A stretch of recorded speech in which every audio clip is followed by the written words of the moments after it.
মধ্যপ্রাচ্যের উত্তপ্ত আকাশে যখন যুদ্ধের দামামা বেজে চলেছে, ঠিক তখনই আরেকটি বিস্ফোরক সিদ্ধান্তে বিশ্বজুড়ে চাঞ্চল্য সৃষ্টি করেছে ইসরায়েল। পবিত্র ঈদ উল ফিতরকে সামনে রেখে জেরুজালেমে অবস্থিত ইসলাম ধর্মের তৃতীয় পবিত্রতম স্থান আল আকসা মসজিদ বন্ধ ঘোষণা করেছে তেল আবিব প্রশাসন।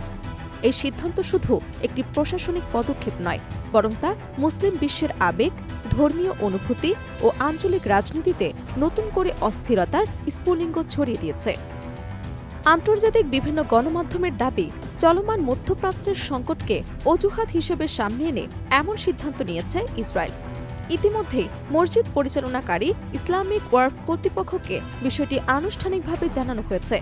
যুক্তরাজ্য ভিত্তিক সংবাদ মাধ্যম মিডল ইস্ট আই জানায়, ঈদের সময় আল আকসায় সাধারণত মুসল্লিদের প্রবেশ পুরোপুরি সীমিত রাখা হয়েছে।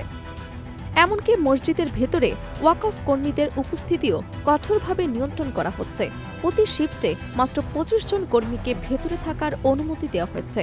অতিরিক্ত কর্মী নিয়োগের প্রস্তাবও প্রত্যাখ্যান করেছে ইসরায়েলি কর্তৃপক্ষ। অভিযোগ রয়েছে, যদি নিয়মের বাইরে কেউ প্রবেশের চেষ্টা করে, তবে ইহুদি বসতি স্থাপনাকারীদের উপর আরও বেশি প্রবেশাধিকার দেওয়া হবে, যা পরিস্থিতিকে আরও জটিল করে তুলতে পারে।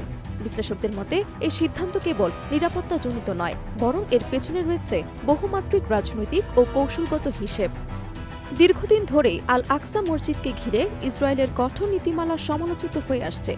রমজান মাসেও মুসল্লিদের প্রবেশে বিধিনিষেধ, ইতিকাফে বাধা এবং তারাবি নামাজ মসজিদের বাইরে আদায় করতে বাধ্য করার মতো ঘটনা মুসলিম বিশ্বে তীব্র প্রতিক্রিয়া সৃষ্টি করেছে।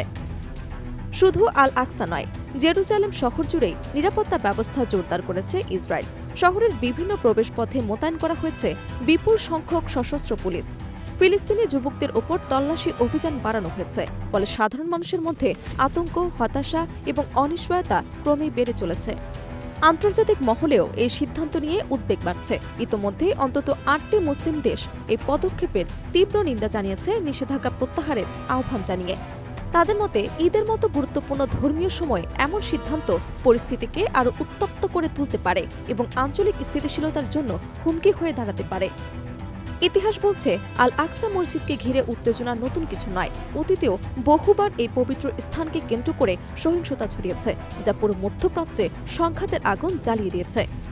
তাই বিশ্লেষকরা আশঙ্কা করছেন, বর্তমান পরিস্থিতিও একই পথে এগোতে পারে।